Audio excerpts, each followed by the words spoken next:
Berdoa hanya boleh kepada Allah.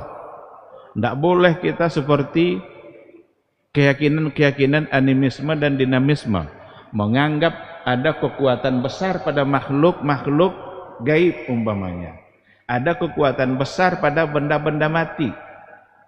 Karena kita ini cenderung pula terjebak kepada hal-hal yang seperti itu. Ada nanti kucing jantan warna 3, itu udah lain itu. Karena tidak pernah ada, biasanya hanya ada 2 warna. Sekarang kalau ada pas dia 3 warna, wah ini lain nih. Menganggap ada satu kekuatan, lalu dikultuskan. Orang biasanya 70, 80 mati. Sekarang ada satu orang di kampung tuh, umurnya ada 120, belum juga mati-mati. Kadang-kadang muncul keyakinan-keyakinan tertentu. Ini pasti beda nih, ini pasti ada sesuatu. Itu keyakinan animisme dan dinamisme. Jangan sampai hal itu masih tersisa, karena kekuatan hanya milik Allah. La haula wala quwata illa billah. Doa kita boleh hanya berikan kepada Allah, bukan kepada yang selain Allah, seperti apapun kemuliaan yang ada pada diri dia. Ada orang sangat mulia, soleh dia, meninggal dia, dikuburkan. Ternyata tidak sampai di situ saja. Ada orang yang menganggap itu adalah salah satu dari tempat yang paling afdal untuk berdoa. Maka pergilah dia ke kuburan-kuburan tadi itu, dengan keyakinan berdoa di samping kuburnya akan lebih cepat untuk dikabulkan. Kalau mau cepat dikabulkan doa dalam masjid nih, yang mubarak, khairu biqa'il ardi masajiduha. Tempat yang paling baik di muka bumi Allah adalah masjid, karena memang masjid gunanya adalah untuk itu. Tapi kalau pergi ke tempat-tempat yang tadi, ada pula kadang mau khitab langsung orang yang ada di dalamnya, memanggil-manggil, ya fulan, iqdi hajatina, kabulkan hajat kami. Syirik itu membuat akal kita nggak berjalan, nggak berpikir secara baik. Mungkin nggak kita meminta kepada orang yang sudah mati, sesoleh apapun dia. Kalau memang mungkin, maka kepada Nabi lah yang paling tepat untuk meminta, karena tidak ada orang yang lebih soleh daripada Rasulullah Sallallahu Alaihi Wasallam. Tapi kepada Nabi pun tidak boleh.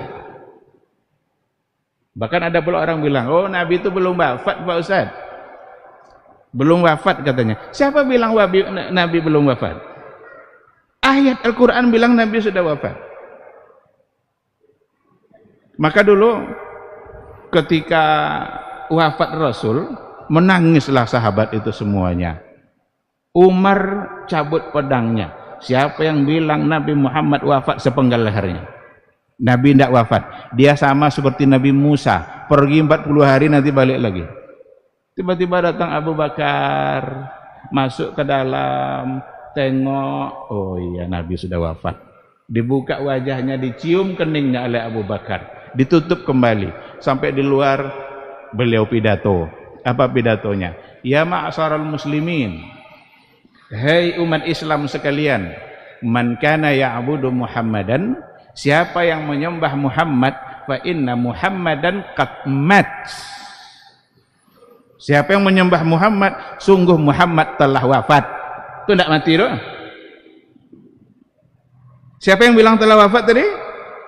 Abu Bakar di hadapan Umar. Ada hari ini orang bilang Nabi Muhammad tidak wafat. Jadi sehingga sampai dia di kuburnya, dia meminta-minta kepada Nabi Muhammad. Itu kesalahan dalam berdoa, itu syirik. Kalau Nabi itu masih hidup, marah dia tuh. Karena dialah yang melarang untuk melakukan perbuatan syirik. Nah oleh karena itu, kalau sudah dicampuri seperti itu, berarti kita merusak makna la ilaha illallah, rusak makna uluhiyah, tauhid uluhiyah yang kita yakini. Kita tidak lagi meyakini, hanya meminta tempatnya kepada Allah Subhanahu wa ta'ala.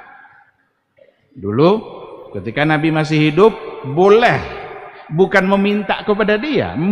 Meminta kepada orang yang hidup pun kalau tujuannya kita anggap dia yang mengabulkan, tidak boleh juga. Maka pada masa Nabi yang dilakukan sahabat adalah datang kepada beliau agar beliau berdoa. Boleh. Lama tidak hujan ya Rasulullah, lama tidak hujan, tolong doakan biar hujan turun. Berdoa Nabi. Belum selesai Nabi berdoa, hujan sudah turun. Bukan dia meminta agar Nabi menurunkan hujan. Salah juga kalau seperti itu.